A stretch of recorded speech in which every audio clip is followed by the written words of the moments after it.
How do you think you're doing right now? Are you on par? Today, we meet Daniel Huiet with On Par Entertainment. He's going to tell you all about the things he's got going on there. Things like duck pen bowling, miniature golf, karaoke rooms, and let's not forget, free soda. That's right. He provides free soda. Come on in and let's have some fun.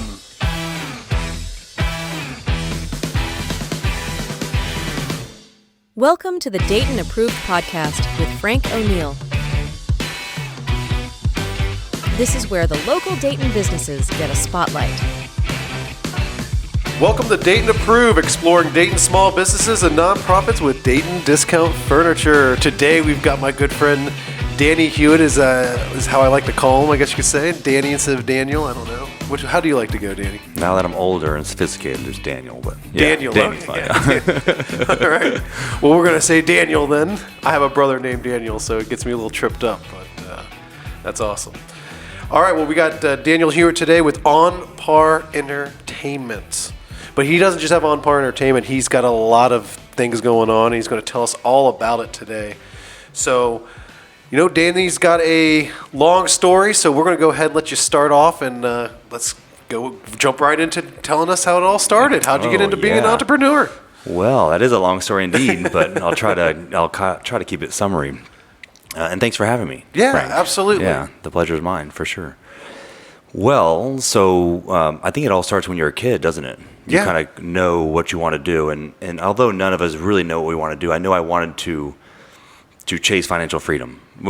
Maybe when I was like 10 years old, that was the ultimate goal, overarching goal. Mm-hmm. So I didn't know what entrepreneurship was or owning a business. That wasn't necessarily what I wanted to do. But I know I wanted to achieve some kind of financial freedom as the goal. And so entrepreneurship kind of fell on my lap, but kind of didn't. When I was in my early 20s, I was actually looking for something that can take me to the next level. Because I knew I wasn't going to like the corporate 9 to 5. Right. And I traded that in to work 9 to 9, but of course, so they don't tell you that, do they, when they're hyping you up? But so my first business I started in 2011, and that was actually a photo booth business, and it's a fantastic story.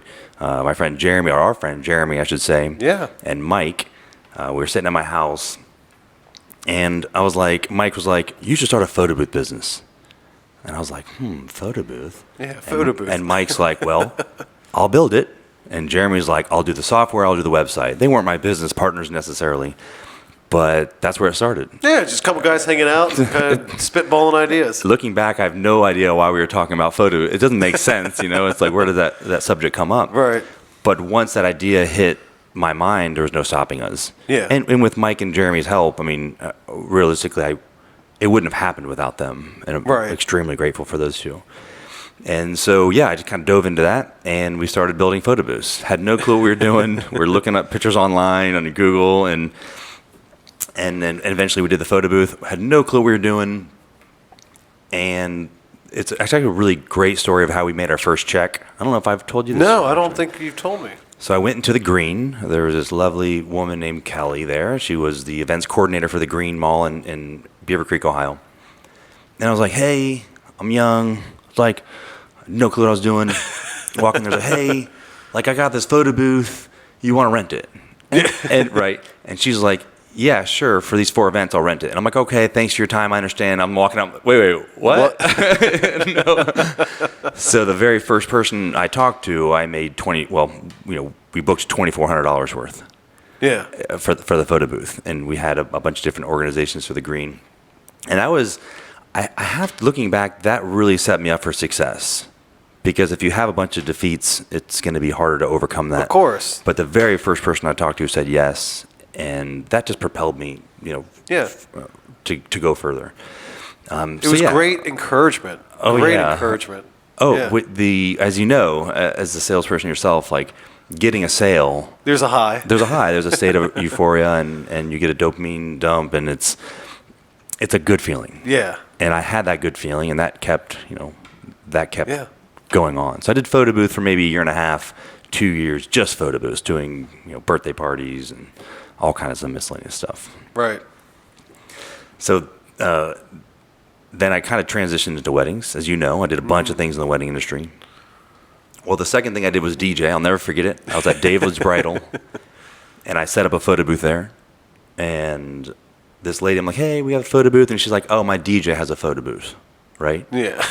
Yeah. And I drove home because, she said no. And I drove home, and I couldn't stop thinking about it. And I was like, man, I guess I'm going to start a DJ business. You know what I mean? You couldn't let this defeat happen. I hated losing so bad. I hated it. And so then I went home, and I just started it. I had no clue what I was doing. I started a DJ business, and we started doing bridal shows and, kind of all kinds of different things. We did that. But I'll tell you my favorite story about weddings. So when you got into the weddings, I guess I didn't realize that. It was photo booth. I knew that was number one. Yep. And then DJing. I thought it was like lighting and all that. But did that come to... No. So when we started the DJ business, I bought these lights in this bin that ended up not working at all. I never used them for an event. Wow. Spent a lot of money on that. But we started off with a no lighting package, and then quickly I realized, okay, everyone has these lights, so I need to have some lights. But the first wedding we did, I'll never forget it. It was with Jason Cook. It was hilarious. So we had an MC and a DJ for our events, which is unique for the wedding industry. Yeah. We're at this wedding, and this is when the Baltimore Ravens went to the Super Bowl and the lights turned off. You remember that? The power had shut off in the stadium? Oh, yeah. The groom had passed out before we started, and he was a Ravens fan, and we all joked around about that, blackout, night lights out. But anyways, the bride comes up to us, and we're explaining how things work. And she's like, I'm sorry, I'm so nervous. I've never done this before.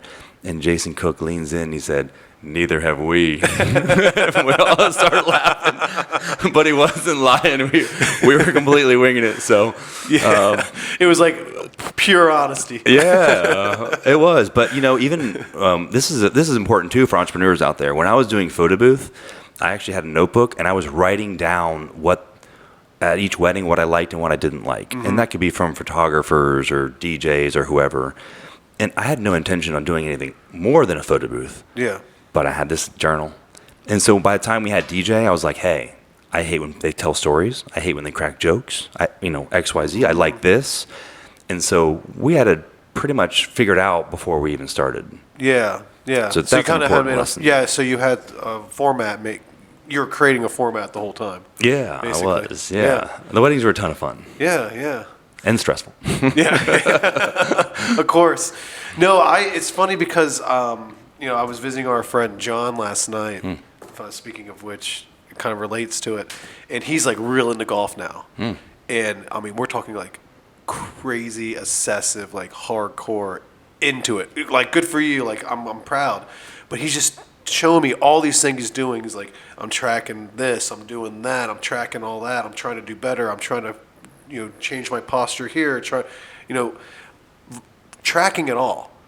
And I'm like, dude, it's golf. And he's like, no, I'm trying to be better. And, I was thinking to myself, if that's what you do as a business guy. You keep tracking stuff, and you try to keep improving, and you try to keep doing better and better and better. But it was just interesting because I saw that, and I was like, wow. Like, I almost saw myself when I was working in business. I think you should do that. Yeah, you should. But there's a lot of people that don't realize or do that. They don't keep the journal like you were saying. Yeah. They don't track every little thing. It's important. Well, I think even because you have a lot of entrepreneurs on, but let's take John for example, and I love John and Jess. They're wonderful people. Well, it could be golf, it could be relationships, it could be gym, it could be just go all in no matter what you do. Because sometimes it's like business. You don't have to focus on business. Golf could be your focus. Yeah. And be the best you possibly can. Yeah. Just know that you're giving it your all. Or like I'll use my sister, my older sister's. I love her so much. She chose to be a stay-at-home mom years ago. And her goal was to be the best mother ever. And she put all of her time and effort into it. And in my opinion, she is the best mother ever. Yeah. And so she did that. It has nothing to do with business, has nothing to do with money, it has nothing to do with X, Y, or Z. It has to just like, hey, this is the goal. Yeah. And I'm going to be the best I possibly can be in it. Yeah, give it an actual 110% effort. That's it. Whatever 110 is, but you get it. But anyway, sorry, I interrupted. We got back to your story. Yeah. Well, I'm sorry. It's a long. I try to. It's hard to keep it brief. As you know. No, it's all good. I was just thinking myself. I was like, this is a great little time to talk about. Really emphasize the notebook is important. No, the notebook's important. Keeping stats is important. But for the weddings, I always wanted to grow and I always wanted to do something different. And it's important to be open for ideas because I bought a party bus, as you know. Yeah. I loved it. Fit in a parking spot as a 12-person or 14-person party bus. I loved that thing. We had so many good memories in it. It was a ton of fun. And anyways, I was at Kings Island with our mutual friend, Jeremy. Mm-hmm. And he just said, you should buy a party bus and put a photo booth on it. Yeah. That's it. And so I think it was less than a month later, I had a party bus. With a photo booth on it. Document this party bus. Yeah. And so, our friend Tyler Farmer, he had helped do for free. He had helped set up the speakers, and Jeremy helped set up the photo booth for free. And so we had a party bus with a photo booth on it, as you know. Yeah. And it was a ton of fun. It was great. Yeah. So, but I would just keep on. It's like, what can I do next? At one point, we were doing 12 different things for the wedding industry, and I had a photographer, videographer on staff. We had some lighting. We did drapery. We did kind of everything, and I just never wanted to stop getting better and better. Yeah. You just kept going and going. Yeah, but then I realized, weddings are stressful. Yes. They can. Well, I think the planning of it and mother-in-laws can be stressed out. It's not bridezillas usually; it's mother-in-laws. I love the mother-in-laws out there, so I'm not hating on you. But I think they want everything to be perfect for their daughter, of course, and they should want that. But it got too stressful. I found I wasn't enjoying it anymore. I did it for a decade. Yeah, I didn't realize it was 10 years. Yeah, we did over 1,000 events. Wow, it's wild. That's a huge. I know there's other companies that do maybe 1,000 in a year, and that's great. But it was exciting to do that, 1,000. But I was slowly not enjoying it. Yeah. And I remember I was You were hitting a wall. I was hitting a wall, yeah. And the moment of, I don't want to say defeat, it was probably one of the most heartbreaking stories for the wedding industry is I had two of my top guys, and I won't say their names, and I was in India on a vacation with my friend Sandra, and they had invited me to their DJ business that they had started, right? Accidentally. Yeah. And I called him. I was like, "Hey, are you doing your own thing?" Because I was openly talking about how I wanted to get out. Yeah. I just was kind of over it, and it was burning me out. And they had left to do their own thing, and that was just really heartbreaking for me because I love those guys. They were kind of like my brothers.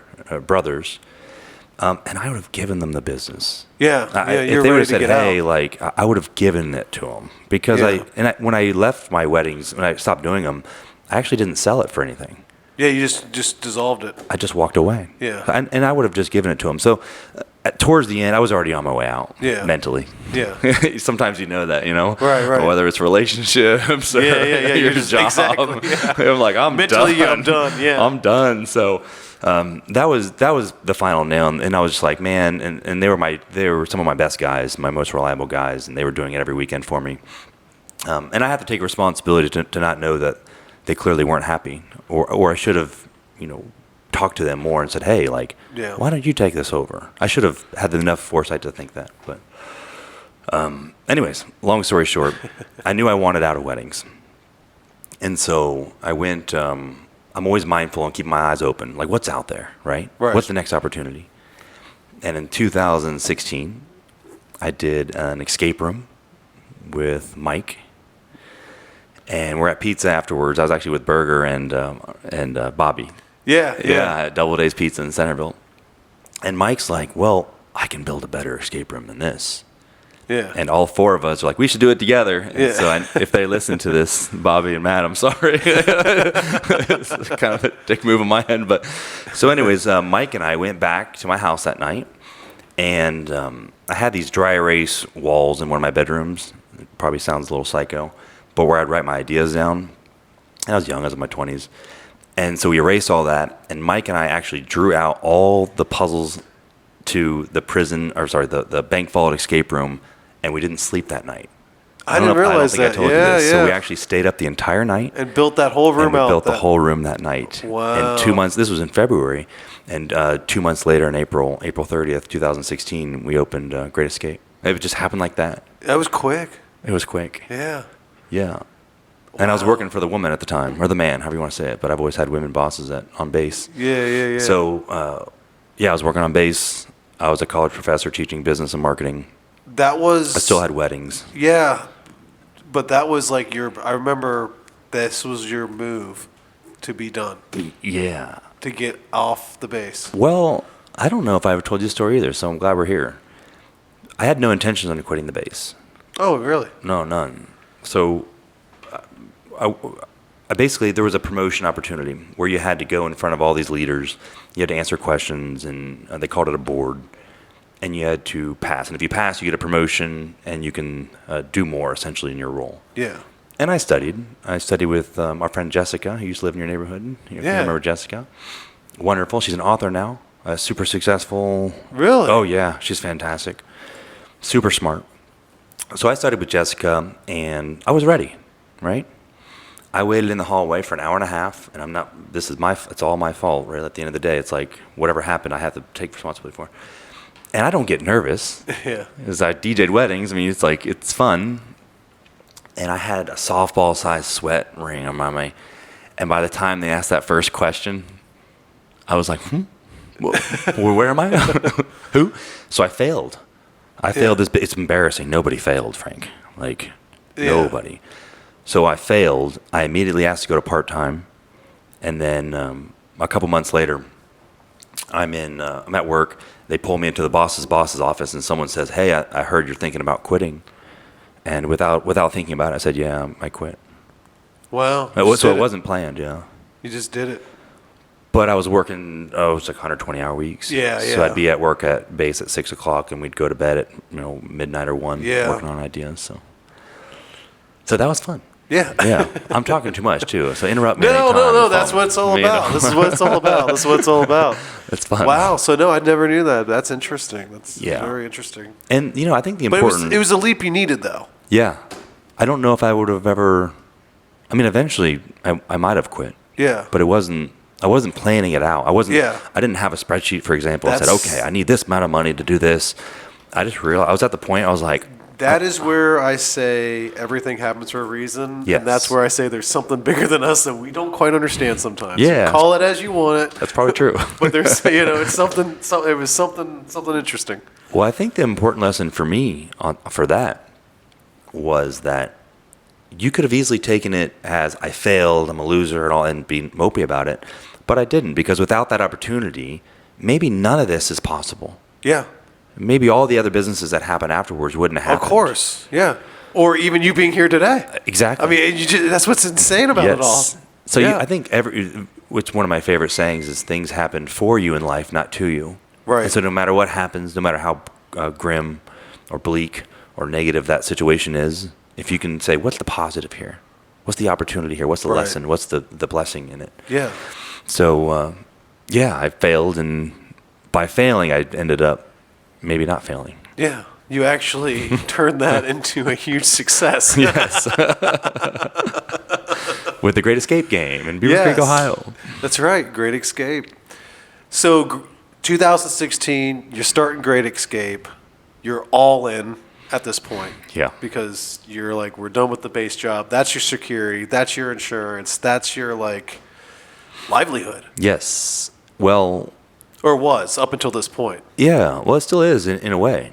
So we opened up with 2 rooms. Well, I was talking about the base job. Oh, yeah, the base, yeah. So I started a Great Escape on April 30th, and I quit the base in July sometime.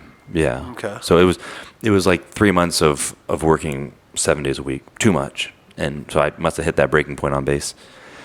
But the Great Escape was fun. It started off with just me and Mike. Mike and I was always terrified of retail.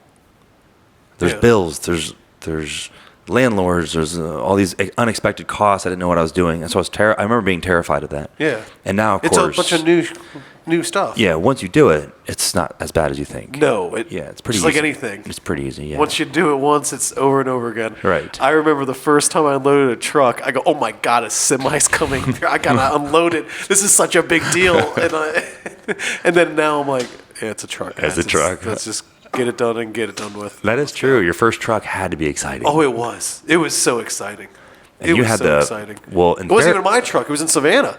Oh, that's right. That was really exciting. Yeah. Yeah.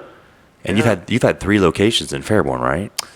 Yeah, so I had, well, I'm down to Fairborn now, but I had, technically, I was up to 4 locations at one point because I had Springfield. Well, before the old car dealership, didn't you have somewhere else, a warehouse somewhere else? In Fairborn? Or was that the same place? No, yeah, you're right, 3 locations. locations, So the yeah. first one was like a garage. It was like a garage, yeah. Yeah, that's what the it was. second one was like right next to it, and then this is the 3rd location in Fairborn. Yeah. Yeah, I've got 3 different addresses. That's wild. I love this place. Oh, I know, this place That's is beautiful. It's everything Yeah. I wanted. Yeah.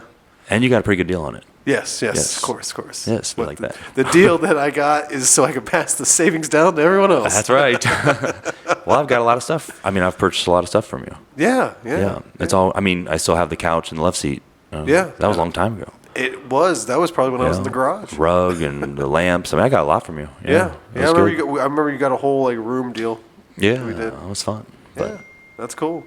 yeah, well, we met, and I mean, I'm getting off subject here a little bit, but yeah, we met in college. Yes. Stats We class. met in stats class at the old Sinclair Community College. I absolutely. I know. I have. I went to Wright State afterwards, and then online school for my master's. I love Sinclair. If I had to give credit to if I couldn't pick all 3, I would give all the credit to Sinclair. Oh yeah, I would Yeah. agree. I loved everything about it. It's affordable. The teachers seem to care, in my opinion. Yeah, it was small classes. Yeah, like 25 people. Yeah, 20. great class size. But every teacher I had there was actually really cool, down to earth. Yep. They were like either at Wright State or most of them were like UD. So they were just going back and forth to both places. Yep. So it's like same books, same curriculum. Yeah. And you got it for a fraction of the cost. I know. I need to.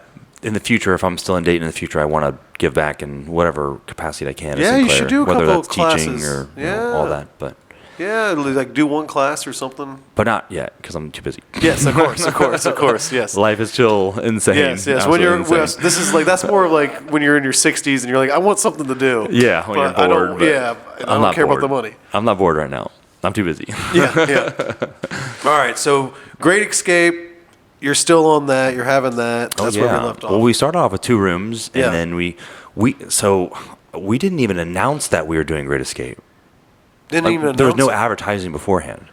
it. Yeah. We just opened up and Boom. saw what happened. Yeah. And it was a pretty decent opening, I mean, for all things considered. And it was a Saturday, and we went out and we celebrated, and it was a ton of fun. I've learned so much. I've learned so much from them. I have to look back and some of the people. Well, I have to shout out, if we're going to shout out Great Escape, the twins, Kara and Aaliyah. They're wonderful. And Kara just celebrated her 7-year anniversary working for me. 7 years. And her twin sisters this month is 6 years. So thank you, Karen and Leah. I don't know how you guys have put up with me for so long. And we've gone through so many changes. I think that's, if I had to, I mean, there's so many compliments I could say about those two. The resilience just of putting up with the changes of not only of a startup, but someone who had absolutely no clue what they were doing. And for them to put up with me and to the go changes through all that you went through. Yeah. As we a all leader, did, you know? And they were young. I think they were 17 when they started. So that had to be difficult to just to go through that. And of course. it's been a fun ride. Yeah. And our, what is it, 9-year anniversary would be this April 30th. 9 years. So Wow. it's wild. But It is. No, the escape room was a ton of fun. We learned a lot from it. I think my favorite part is I wrote a book on the escape room. And I got the book. Yeah, it's called Will They Escape? Yes. Yeah, it's on Amazon, fine bookstores everywhere. And that was fun. Yeah. I think my favorite chapter is, I think it was chapter 17 or 18. I think it's 18, where there was a ghost. Did I ever tell you the ghost story? No. So it's December 26th. There's 4 of us, me, Cammie, Mike, and Christian. And This is a real story. it's a real story. It's in the book. I've got the video. My only regret about the book is I should have said, hey, email me and I'll send you the video of the ghost, because I have the video. Oh, I got to see this later now. So anyways, Christian. Maybe we can put it in. I think we can. Yes, we will. It's a ghost. So Christian runs out of the game master room, and he comes back. I'm like, what the hell's going on? And he says, man, someone was knocking on the door. I'm like, what the hell? But we were running games. We didn't have time to investigate it. So anyways, after the game, we watched the hallways. And so it's an escape room. We have cameras in every room, every corner, every hallway, everywhere. And we played it from the beginning to end. There's no one in the hallway. Okay, that's fine. We still don't know what we're looking for. So we play inside the room. This is where I have the video of, by the way. So we have, and there's this young gentleman in there. And all of a sudden, he's sitting there looking at the cabinet, and he turns his head sharply to the door. And then he points. And then he goes, "Hey, there's someone at the door." And then you hear, No. it's all in the video. You hear the knock. But we have cameras in the On hallway. the other side of the door, there's nobody there. You can see the whole hallway. Yeah. It's not like it's a weird angle. It's an open 6-foot hallway. Yeah, so you can see there's nobody at that door. Nobody at the door. And so this is the next day. I was with Cammie as well, and we're at Great Escape, and we had to call him. It was because I was dating Lydia at the time, and so Lydia and I went up there, and we were watching the camera because it was spooky. Yeah. And so we went up the next day, and we called the group. I'll never forget it. Cammie called the group, and we're like, "Hey, did anything weird happen?" And they're like, "Yeah, someone was scratching on the door, and then it knocked." And then they said they had paranormal activity all night. And we didn't say anything. Keep in mind, we didn't say you didn't tell them anything. Yeah, and I'm not a superstitious person. If you guys know me, I'm very logical. And facts. And they said someone threw up from their group that night, and it's one of the few things I can't explain, and that drives me crazy because I like to know all the things. So the ghosts. It's got to show you spiritual stuff. I have the video. So if you guys are watching this, yes. Yeah, we'll have to put it in. We'll put it in. Get there. a hold of me and we'll put it in on here. You'll send it. We'll send that and some other pictures and all that other stuff. Yeah. So you'll have to send me all this stuff. That would be great. Wow, I didn't know that. Yeah, but I didn't. I should have spoke more to Mike. I mean, I have a business partner, Mike, for Great Escape. Yeah. And it was his idea in 2019. He's like, "Let's start an axe throwing business." I'm like, "What are you talking about?" Well, before the axe throwing business, so you had 2 rooms in Great Escape. Yeah. How many rooms you got now? We have 6, and we did that within 6 months. Wow. Yeah, because we booked them all solid. I mean, escape rooms were new and exciting, and it was like, "What is this?" Yeah. We had no idea. And Mike, so to be clear, Mike is yin and I'm yang. Yeah. If you guys don't understand what the yin yang symbol is, you need one. There's a bit of you in that person. There's a bit of that person in you, but you guys need each other, and it's always flowing. And you're the opposites in some ways, but you still have to be together. Yes. For it to work. Yeah, it makes sense. So so Mike is a creative genius, right? He's the most creative person I've ever met in my entire life. If I always tell all the managers now, if Mike comes in and he starts giving ideas, shut up. Just shut up. Don't talk. Don't interrupt him. Don't challenge him or question him. Just listen.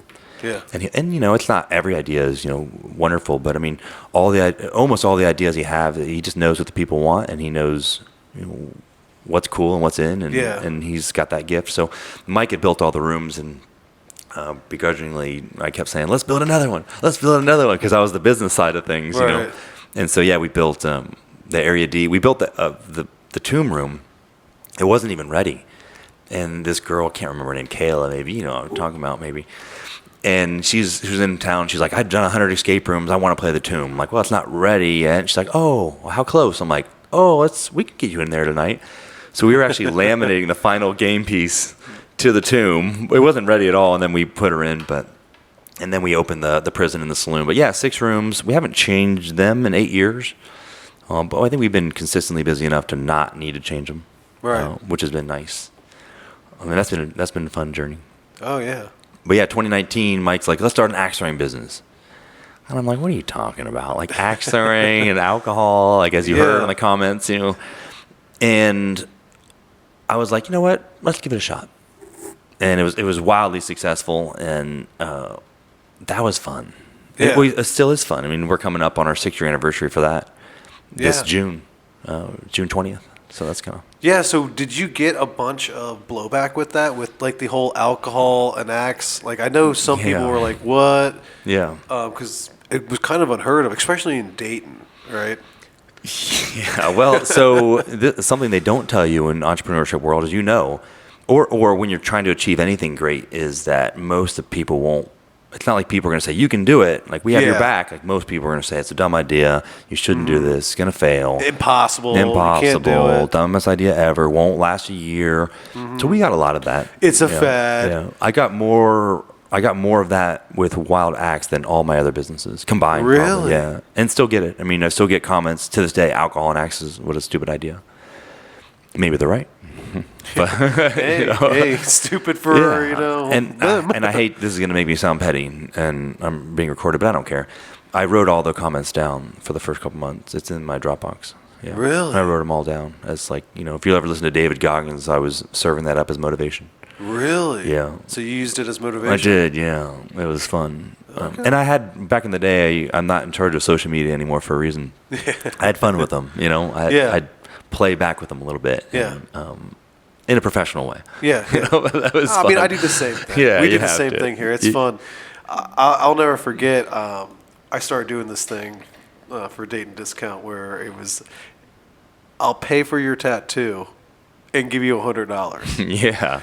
And it was a tattoo of the Dayton Discount Furniture logo. Yes. We got like 5 employees to do it. Really? Yeah. One employee got 2. No way. Yeah. Oh my gosh. Funny enough, none of them work anymore, by the way, for moral of the story. Yeah. But they were all about it. And it was like, hey, you want to put it on you? Awesome. And they would do it. And we would post it on our Facebook, and we would get hate.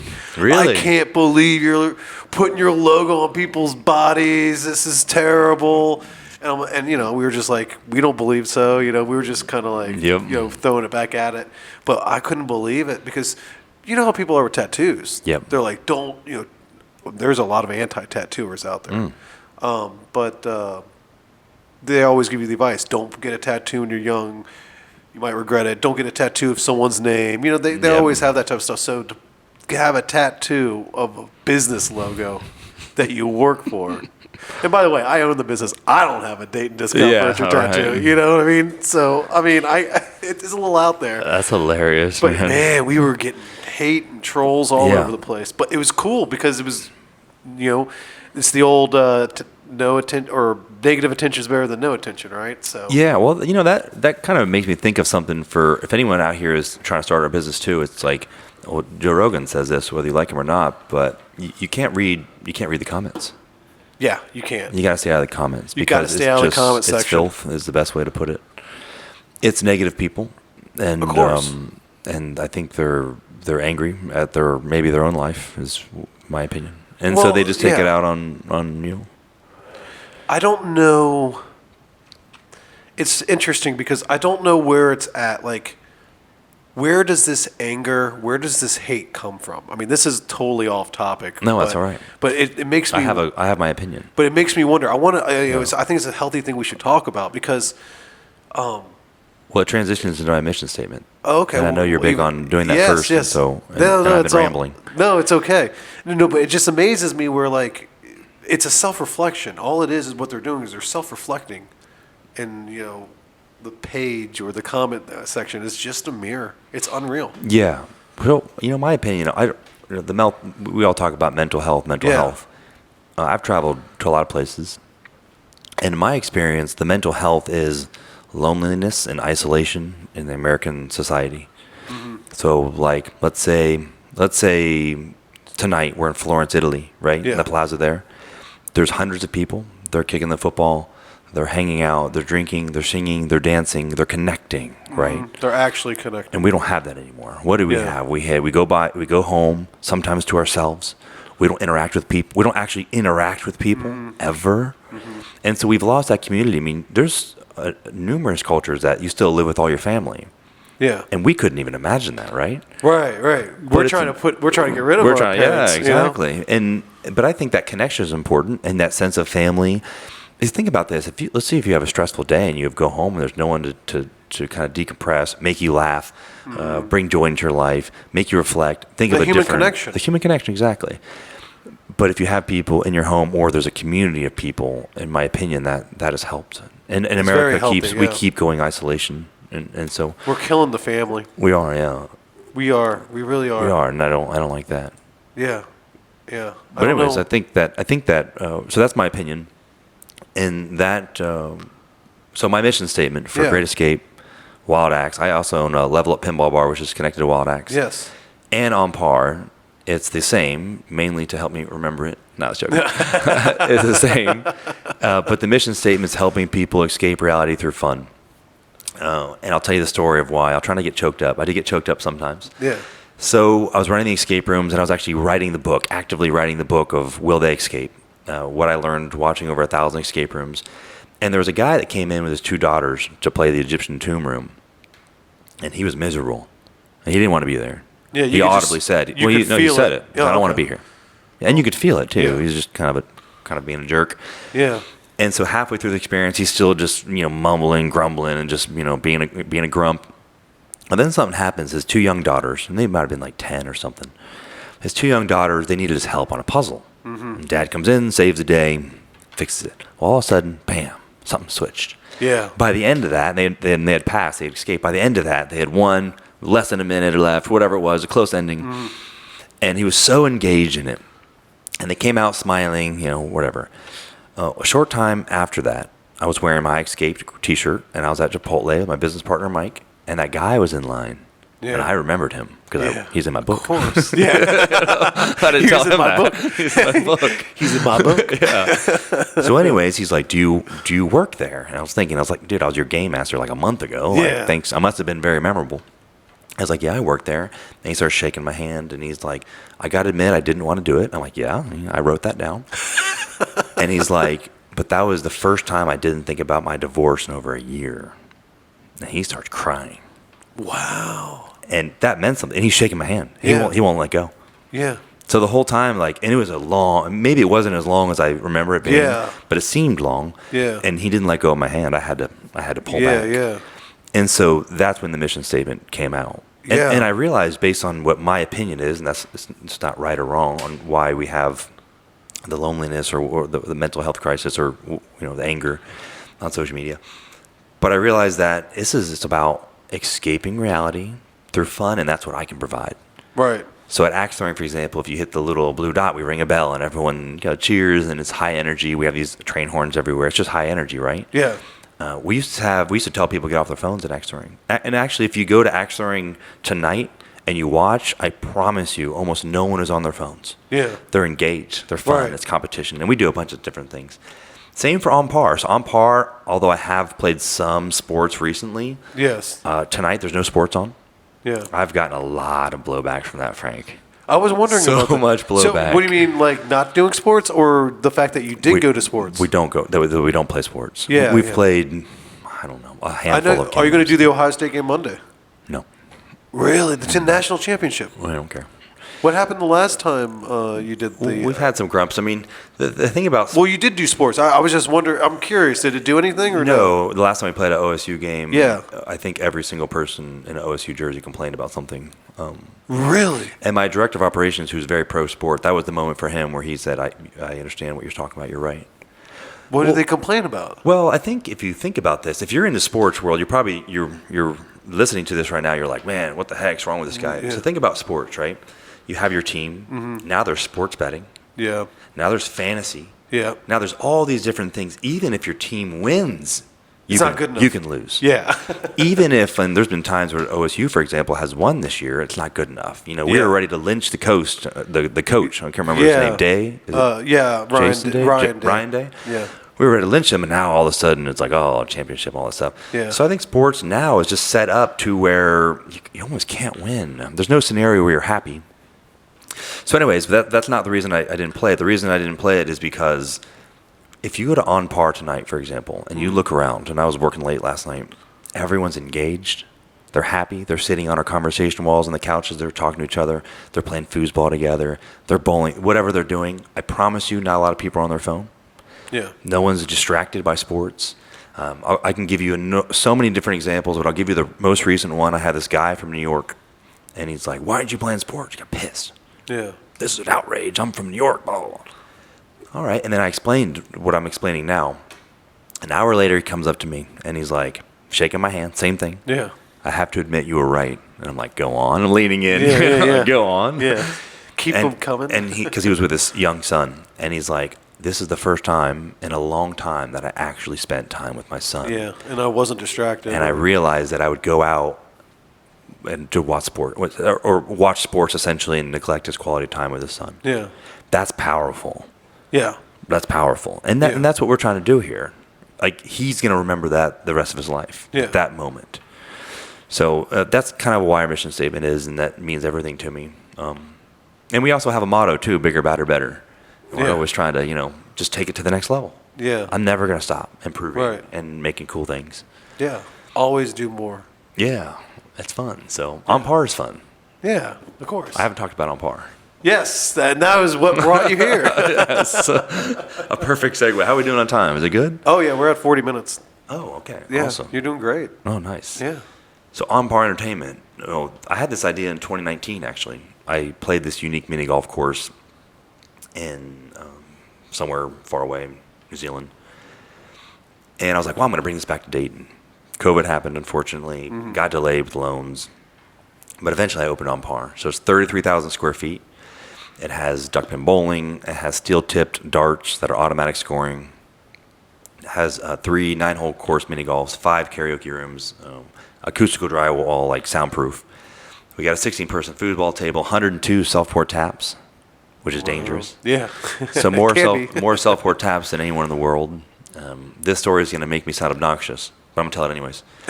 When I was calling around, and there's 2 companies that do the self-pour. I pour it and pour my beer.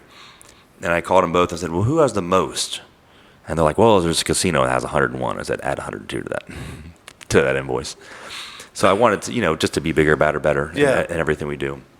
Well, we got cocktails on tap. We give free pop away. So that cost me last year, now that the year's over, cost me $75,000. What? $75,000 in pop? $75,000 in free pop that I've given away. Unbelievable. That's got to be tons of pop. No. How much does it cost per thing? Everyone always says it's only 4 or 5 cents. I'm like, no way. It's got to be more. Well, no, it is cheap. I mean, we don't do Coke. And I've gotten bad reviews because our free pop isn't Coke. So that's kind of annoying. I thought it is Coke. Well, no, it's cola. It's lemon lime soda. It's not actually Coke. Really? I didn't know that. I thought it was Coke products. Yeah, no. I mean, it's cola. It's diet cola. Yeah. It's lemon lime, which is the Sprite. It's the root beer, which is not Barks or AW name brand. Oh my goodness, the cola isn't Coca-Cola? No. I had no idea. No, people complain about it. Well, tell me what it is. The free. Well, no, I mean I think we get it from Springfield. Oh, so it's local. It's called Craft 62. It's local, yeah. Oh, well, that's good though. Local's even better. Yeah. No, you should promote that. You should promote that you're doing local sodas. Yeah, people like that. I had no idea. Yeah, it's a local soda. No, I'm serious. That's a great little, marketing. No, I never thought about that actually. Yeah. Yeah, it's not a big thing. Well, people don't like that we don't have the Coke, but anyway, we pass out free. I don't know any other entertainment industry that does, or business that does free soda. Yeah. And I do that for several reasons. One, what do you do at the casino? Oh yeah, the casino. Exactly. But I wanted to offer that to our designated drivers because we love our designated drivers. Of course. I wasn't a big drinker growing up. Also for kids. So think about this. We have promotions like every day of the week. On Sunday, you can get a lane of duck pin bowling for $15. Yeah. And that's 6 people, no bowling shoes required. So let's say you're a family of 6 and you get free pop. So a family of 6 can bowl for an hour and free pop for $15. Yeah. So we're the best price in all of Midwest. Yeah. I've heard people keep saying we're expensive. I'm like, I don't know. Right. Well, I mean, just think about this too. If you're going to, get a meal there, you're going to get free soda. You're going to get free soda. Which is a automatic, in today's world, $3.50, $4 now at a restaurant. Yeah, so like Tuesday, we have 10 jumbo wings and a half pound of fries for $9.99. And I think there's another company that does that, but they don't get free soda. Right. So we're the most affordable wing spot for the jumbo wings. Yeah. And those wings are big. I've had them. Yeah. They're great. I think the perception is we're expensive, one, because my old business partner, Emmanuel Gahn, a wonderful human being, I mean, the most reliable person I think I know. And he's not my business partner anymore, but he built it all. And he did a really great job. Emmanuel did all the stuff here in my place. Yeah. So he's a very classy guy. He built it to be so beautiful that when you walk in, you wouldn't expect it. Yeah. And so the perception is expensive, but also we have everything. So you could eat. It kind of reminds me of like a Fox and Hound, like an upscale Fox and Hound. Yeah. Remember how we used to walk at Fox and Hound? For sure. Yeah. But the thing is about why the perception we're so expensive is, let's say you go in to eat and then you play around a mini golf while you're there with a bunch of friends. Then you get a private karaoke room. Then you bowl. Well, your tab is going to be high, but the individual things aren't that expensive necessarily. It's all just if you're there for 3 hours and 4 hours and there's so much to do, then you can easily rack up your bill. But no, that's been fun. Yeah. I love that. Well, I mean, the thing is I mean, I understand there's like that perception of where it's like not necessarily cheap or whatever, but you don't want that. You know what I mean? It is a high-end scale place. Yes. You know, you're not going. I mean, I'm not trying to. We'll just call it. You're not going to see riffraff there. You know, I mean. Yeah. I mean, it's different type of clientele, and there's nothing wrong with that. Yeah. It's like, hey, where you want to go to dinner at? Do you want to go to dinner at McDonald's, or do you want to go to J. Alexander? Yep. There's a difference. We're cheaper than McDonald's, by the way. Yeah, so there you go. That's fine. But I'm just saying, though, like, if you really think about it, like, what do you want? What experience do you want? Yeah. And I think people don't necessarily understand or get that. Yeah. So, as a great man once told me, Carlos Chavando, he said, you get the customer you deserve. Yeah. And that's kind of what we want. But the management team there is absolutely fantastic, too. Sarah Louise, Rocky, Jose, Nikki, our trainer Lex, Heidi, the marketing manager, she's fantastic. Carlos. So we have a really solid team. I'm very proud of them all. The perception, one of the big things, if I can get across anything for On Par, especially if you haven't been there before, is it's self-pour taps, right? Mm-hmm. You can pour as much as little as you like. You pay by the ounce. Well, our cocktails are actually very strong. Yeah. And this is dangerous. So if you take anything away from On Par, from what I say, it's that our cocktails are actually really affordable. So every 3 ounces or so is a shot. Yeah. With the old fashioned being 2.3 ounces. So if you pour 2.3 ounces of old fashioned, you're getting an ounce and a half of Bullet, a shot of Bullet, for $6.80. And that's true for Tito's, Jose, and all that. So our most expensive shot is $6.80.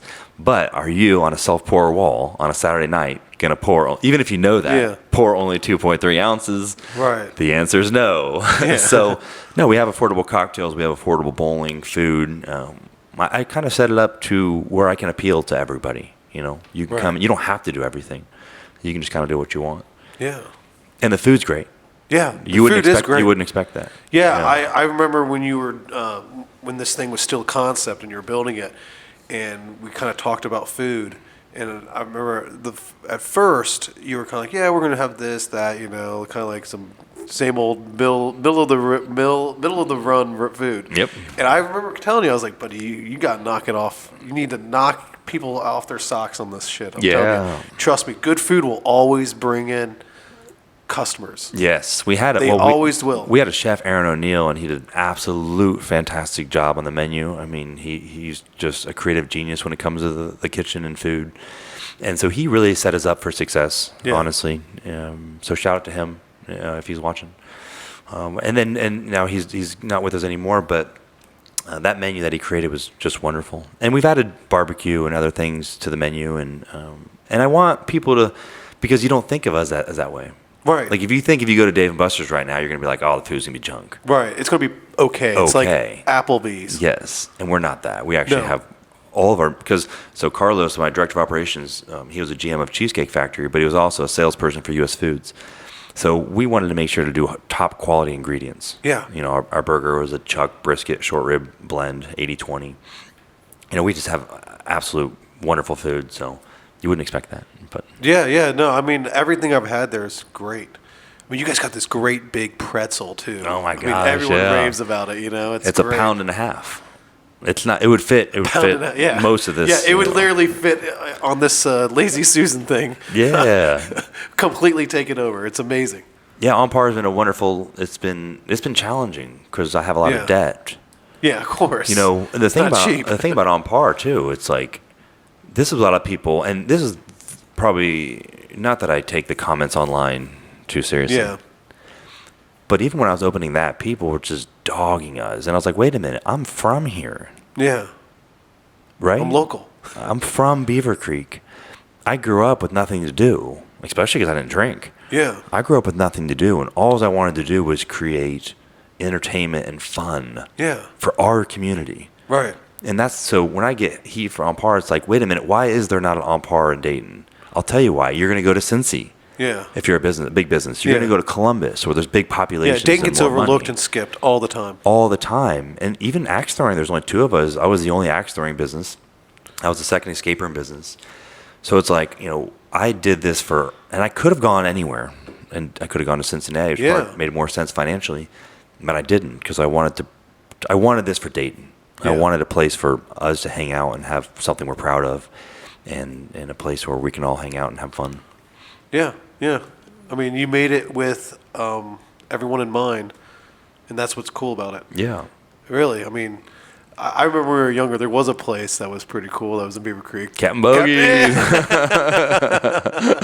Good old Captain Bogies. I loved Captain Bogies. Yeah, it was great. Yeah, that was great. I remember that they had those bumper boat cars. Yeah. Man. That was just Bumper next boat level, water dude. cars. Yeah, yeah. How crazy. I mean, that's not. You If you scored think each about other, it, like yeah. that's not a thing, is it? No, it's gone. We were so lucky that I know, Like, I how know. many in America? How many companies had bumper boat water cars? Yeah, exactly. No one. Yeah, especially because look at the winter. Here's a winter day today, right? I mean, it's a seasonal thing. Yeah, seasonal So thing. you can't even do it all the time. So That probably hurt them, but yeah, but still, it was pretty cool. Captain Bogies. yeah, Captain Bogies. So Shout out! Don't forget about it. yes, All right. Well, cool. Well, that's great. I mean, that was an amazing story. Definitely one of the longest ones we've there's ever too. had. I'm sorry, folks, for listening. There's too much to tell. I mean, really, it's, Yeah, I mean, I remember before we recorded, I was telling you we could probably drag this out to 4 or 5 episodes with all the businesses you've done. yeah. So you said I think number 12 Yeah, is 12 on par. 12 businesses. Yeah. Well, I don't know if I've added the book in there. Not that I've made a ton of money from Yeah. that, but it's still. Still technically It's a still business business. ordeal. Well, I Airbnb'd my house for a long time, for Oh, 6 yeah. years. Yeah. I count that as a business. I've had For sure. 2 that haven't worked out, maybe. 3 that were kind of short-lived. Mm-hmm. I started one with these 2 guys, and they quickly sold from me, so that wasn't fun. Oh. So we dissolved that pretty quickly, and we hung up our hats on that. And I did a little motivational journal. I still have it. I still use it. It was Yeah. fun with my sister and my mom. Called Start Here Challenge. That was so Oh, much yeah, fun. yeah, that's right. I I still remember use that. it. I didn't 30-day challenge Yeah, I just didn't have time to put into it that I needed to, and I didn't really know how to sell online. To be quite frank with you, I didn't have the time to learn. So that was, I don't consider it a failure, because it was so much fun to do that with my family. Even if we didn't make a penny off of it, to do that with my older sister and my mom, like. Yeah, That's a memory we'll always have. Exactly. You know? It was a group effort. Yes. So Yeah. 12, yeah. I don't know if I'll keep doing new things. I might just keep on par, keep on expanding on par. Yeah. Because the next on par is going to have axe throwing. It'll have 100 arcades. It'll Yeah. be 50,000 square feet. And if you haven't been to on par, we're 21 and up after 8 o'clock, too. I think the next thing, like you said, is that, like, how do you get on par on a level where you can open 5 That's what we're working on right and now. then open 10 Yes. and then open 20. Yeah. I mean, I'm saying at once, and Yeah. then next thing you know, you've got 50 of these suckers. Yeah, no, it's such a unique concept. Yeah. Like I was mentioning, we're 20. Franchise, I guess you could say, to an extent. No, I don't need to franchise it. No, Yeah. I'll run it myself. But Yeah. no, I plan on. Well, you can still get private equity to. If you're in the entertainment industry, this is your warning. So I plan on crushing everyone Yeah. who stands in my way for that. So Yeah. the big box entertainment stands, like, they can't compete with me, Yeah, yeah, and I love that. I mean, Yeah, it's yeah. fun yeah. because I can offer so much more than they can in Right. almost every regards. So our plan is to just expand. So this year, our plan is to make it to where we can duplicate it with ease. So we're really fine tuning all of our. What do you think the Checklists next and- market is? Well, I don't want to say. Oh, okay. But I might go right next door to any of one of my competitions, just Yeah. right next door to them, and just see how well they do. I feel like that's not a bad move, but I almost feel like you might want to go a little further. Maybe. We'll see. Like I think the closest I would do would be like 2 hours, like maybe Indianapolis. Like No, you want to go closer than that. Yeah. You're Cincinnati. Yeah, Columbus I mean- is what you're thinking. they can't compete with me, and I think they know it if they know it's about our business model. Yeah. So I'm looking forward to that. And Yeah. it's fun to me because I have probably 20 staff that have been with me since the beginning, Right. and I keep trying to preach the dream to them. of course. Well, one, you have to believe in on par that this could be a thing where you can retire from. This is the beginning, and you have to believe in me as well. Yeah. I don't know which one they believe in. Leadership. It might be the on par dream. Yeah. They might look at me like, this guy's crazy. We don't want anything to do with him. But so it's fun for me because I have 56 employees there too. Yeah. And this is their livelihood. Right. And that's where, as an entrepreneur, it becomes serious. Yeah. There's no more playing around. Yeah, it's very serious when you pay. You're not a real entrepreneur. I'm going to put this out there, and I was always taught this too. You're not a real entrepreneur until you make payroll. Yeah. Everything else is just kind of fantasy land stuff. Yeah. Once you start making payroll, that's when you really get to that. It's a whole nother level. Yeah. It was funny because my managers will always say, take a day off. But I'm like, I have 56 people just at this business that rely on me, so I'm not going to take any time off. Yeah. I mean, my priority is them. Yeah. It has to be, right? I mean, they're everything. And shout out to them too. I have to shout out to everyone on par. I know I already have the managers and stuff, but the staff who have been with us since the beginning. This is a startup. Yeah. Even right now, how many changes? You're still making changes, but of course, in a startup, there's no one to save the day. Mm-hmm. I can't call a 1-800 number and say, how do you do this again? Yeah. Like, you're figuring that out. You're figuring out the process. You're figuring it out on the fly. And you're making changes all the time. Yeah. And for them to deal with that and to put up with me, because, I think I'm intense at work. I don't think I am, actually. But I know they do. To me, I'm just like, at work, it's normal. But so for them to put up with me, like, they're all wonderful. I'm very appreciative of everyone who works for me.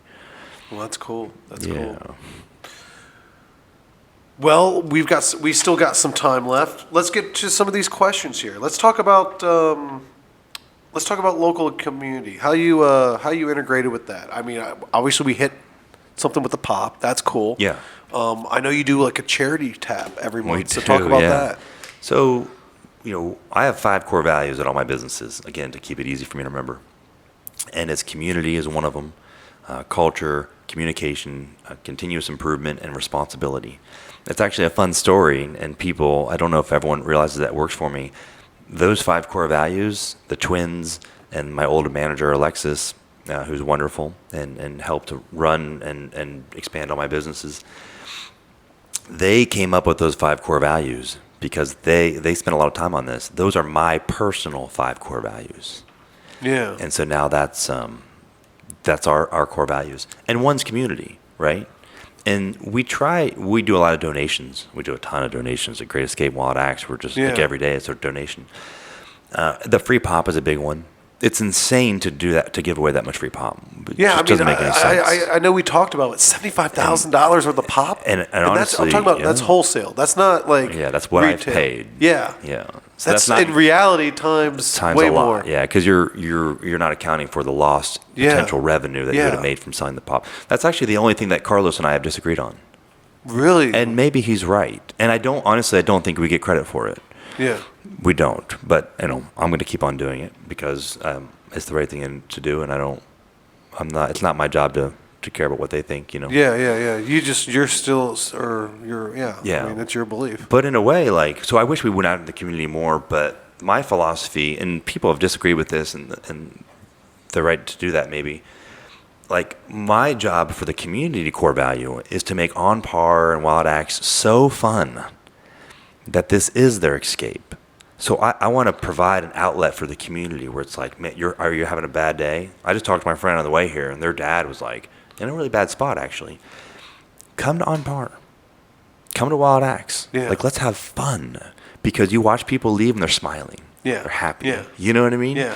And so when it comes to community, we don't go out as much as really at all for the businesses, but we're very mindful of when they come in that door, we greet you loudly and enthusiastically.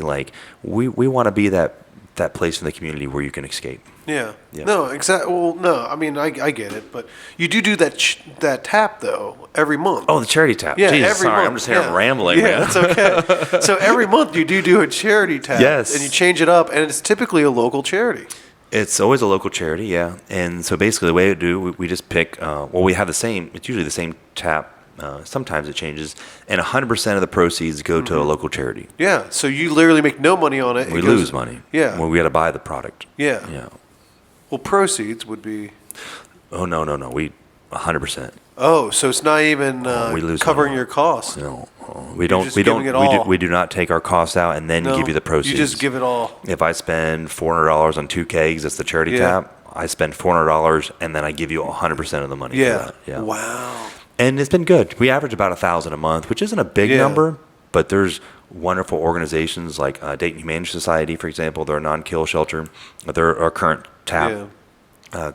Crayons to classrooms. If you know about crayons to classrooms, basically you can come in, a teacher can come in, fill up a shopping cart for their school districts that are under, what's the word I'm looking for? Not privileged, but don't have funding. Yeah. They can fill up a shopping cart for free, close that work. All these great organizations, and it's still $1,000 that they didn't have before. Right. So that's a fun way to just to give back. You know? It's expensive. I'm losing money to give money, but I don't care. I mean, it's all about charity. It's all about giving back, and that's what we're all about. Yeah, of course. I mean, I've got Breast Wishes that came on here. Mm-hmm. That would be a good one for you to do. Oh, yeah. Yeah, I'll have to link you up. For sure. That'll be a good month to do. Yeah. Yeah, she's awesome. And it's local. And it's literally women in Dayton that have breast cancer. Oh, yeah. And you'd be amazed how many women, their request is just a good mattress. Yeah. You know, they don't have one. And that's part of the healing process. Right. You know, being able to sleep. So it's amazing. So I've always helped out there. Like I've always overgave. It's fun. Yeah. It makes you feel good. It too. does. It does. You know? I mean, those are the ones that get you. You know, they really get to you and grab you, and you're like, I know what I'm doing is good. Yes. You know, I know what I'm doing for the community is good. Right. I mean, I truly believe in general. You know, we sell mattresses and furniture. I truly believe that we give people an alternative option that otherwise could not get sleep like they do with us. I truly believe that we're helping people get off the ground on the floor, and we're giving them that option, because I've seen people buy $300, $400, $500 mattresses, which isn't a lot of money, but they're getting. You couldn't get anything like that anywhere else. Right. No, you've always had an incredible value here. So I mean, I truly believe that is me helping. Well, yeah, I mean, you've been around for, this will be 15 years this year. Pretty close, yeah, this year, yeah. Isn't that wild? Congrats, man. Yeah. It is wild. I know. Who would have thought? Who would have thght? I knew. Yeah, I know you knew. You know? I know you knew. Yeah, I know you knew. There's nothing you can't do, man. That's true. There was a handful of people, and you were definitely one of them, for sure. That's good. I try to do that, you know? Yeah, for sure. In the moment, you know. Well, you are who you hang out with. Yeah. Yeah. I mean, if you think about it, two guys hanging out in stat class, and we made it. I don't know what happened to the other Dan, but I don't know. He called me a couple of years ago, and he was trying to do a pyramid scheme thing. Yeah. So he tried. Yeah. No, he was always a nice guy. Super nice guy. I hope everything's going good for him. Yeah. For sure. But yeah, fire away. What other questions going on here? So the local community stuff we always like to talk about, but I mean, I would say you pretty much supported all these. You know, like you with your story, you kind of hit them all. You know, it's like milestones and successes, and you know what's some failures you learned from. Like you hit it all in the head, man. Man, I think I could read. My next book should be about all of my failures. That would be that would be interesting. It'd be thick and it'd be big. So yeah, I mean, really, is there anything that you really want to talk about that you haven't talked about? I don't. You nailed it on the head with your story. No, man. I don't think so. I mean, I think I talked too much about my story, and I like to be motivational when I speak, and I don't think I did a great job here with that. But I think you definitely did. But yeah, I mean to tie everything up. Well, first off, before we get to that point, let's talk about On Par. Let's do the credential stuff. They flashed up on the screen. Like, oh yeah. On Par. How do we get a hold of you? What's the gig? Yep. Well, go to it's onpar.com. Yeah, onparbar.com. Okay. You can book a VIP section and a karaoke room in advance. Other than that, we have our food menu on there. We have everything else on there. We're located right across the street from the Green at 4464 Indian Ripple Road. You can't miss it. It's the old Fitworks. Yeah. Actually, it's fun. If you went to that Fitworks, we have the same desk. They left the desk there, and we just put a granite countertop on top of it, and it's the same. So the curved desk is the Fitworks gym desk, and that's kind of fun. Yeah. And all the socials be, On Par, the On Par Bar or On Par Bar. Yeah. So that's where you had this is the best way to get a hold of you. Yeah. For On Par. No, that's interesting. What was I going to say? There was something I was going to say about that. It was, yeah, I know it's the old Fitworks and whatnot, but I know what I was going to say. DoorDash. Aren't you guys on that now? We are. It's been Yes. kind of challenging and glitchy sometimes because our POS system keeps wanting to pull all of our entertainment into it, and it's been a big kind of a nightmare. Yeah. So sometimes we have to, even just yesterday, we pulled, so it was like bowling on DoorDash. Like, no, you can't do that. Yeah. And so we have integration issues right now, but we are on DoorDash. Yeah. And it's fantastic. So Yeah, so people can get this great food that you guys are providing. Yeah. We're changing up our pizza, and we're gonna make a big push to push more of that out. Yeah. It's really good. And we have a barbecue menu that's really good too. So we have a lot of just great things, and DoorDash is going to help people get that. But I want you to come in. Yeah. And I want you to stay home. Come on in. Right. But if they come in, they experience it, get some good food on a cold night like tonight, it's Oh, going to be, tonight's it's, perfect. dude, it's great to have it sent to the house. You know what I'm saying? It is. Yeah. I'm not but saying no. like tonight, but like Yeah, no, not a tonight. cold night like Go out Tuesday, it's going to be Don't pretty bar. rough. It's going to be -5 or whatever. So, Oh yeah, that's bad. Yeah. So but they still want the food, Yes, for sure. Exactly. Well, we always end things on a positive note, as you were getting at. So, words of wisdoms, any quotes you go by. Well, it would have to be. I'd have to quote Les Brown on this one. He's one of my favorites, and it's not necessarily a quote, but just know that anything you want to do, the American dream's alive and well, no matter where you're at. Everyone's trying to come to America for a reason, and the dream is that it's possible in America. And no matter where you might have more rungs to climb in the ladder than someone else, challenge accepted. Yeah. So in America, it's possible, and your dreams are possible, and don't let anyone tell you otherwise, and chase that dream. Yeah, just keep going. Yes. That's awesome. Well, Danny, it was a pleasure having you on here. I hope you had fun. I did. Yes. Thanks for having me, Frank. Yeah, it's the goal is to hear a version of your story that is the long version, and It was I a long know version.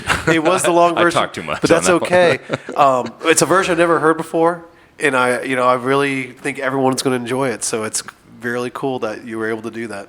Thank you. So, thanks for coming on, and we'll see you at On Par. Yes, sir. Follow to our Facebook, LinkedIn, and YouTube, or your favorite podcast platform. Be sure to sign up for our email list and receive an email to watch the show. Wednesday at 8 a.m. Do you know a great Dayton business that you would like to see on the show? Visit our website at DaytonApproved.com and click on the Contact tab and tell us who you'd like to see.